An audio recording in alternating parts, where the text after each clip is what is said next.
So when we are working with a Camera RAW image, we need a special piece of software to sort of open that up.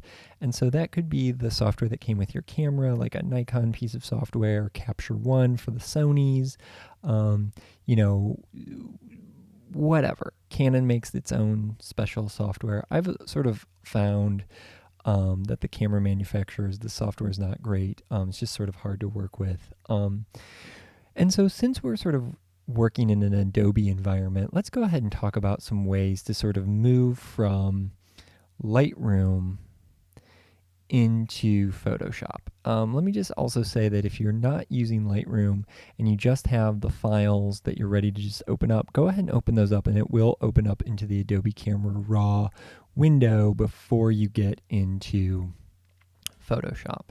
So I just want to go over like 3 scenarios or 3 ways to sort of get an image from Lightroom to Photoshop. And we'll talk about some of the ways, the advantages, disadvantages. So the first and most straightforward way is if I have an image like this that is, ready to go, it's maybe got a 4-star rating, or it's a 3-star picture at best. It's rated, it's ready to go, but I haven't done any of the adjustments. So no temperature or tint, no exposure. I haven't gone in and white balance. I haven't done anything. I can actually just grab that image and drag it into the Photoshop icon. And what's going to happen is, boom, the Adobe Camera RAW window is going to pop up. Just a quick note, in the following videos, I'm using the older version of RAW. This is an updated version of the workflow, so just a heads up there.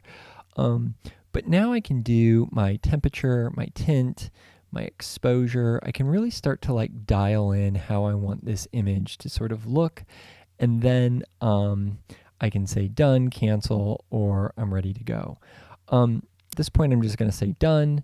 And then if I go back into Lightroom, it's going to be like, hey, did you do something different? And I can import those settings from the disk, and look, everything that I just did in Adobe Camera RAW will show up in Lightroom. Now, let's just say I've got an image that I've already done all of my work on. I've gotten the highlights in, I've gotten the shadows, I've gotten my temperature and my tint.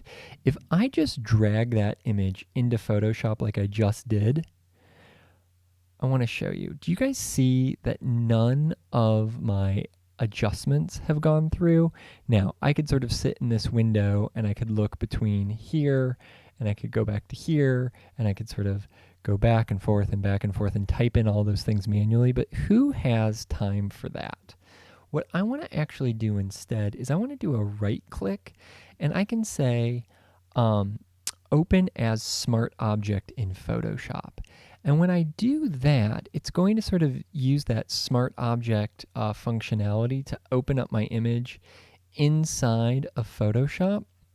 And what I like about this is yes, it bypasses the Camera RAW interface, but if you look here, because this is a smart object, I can double click open that layer and it will go into the Adobe Camera RAW editor with all of the adjustments I've already made intact.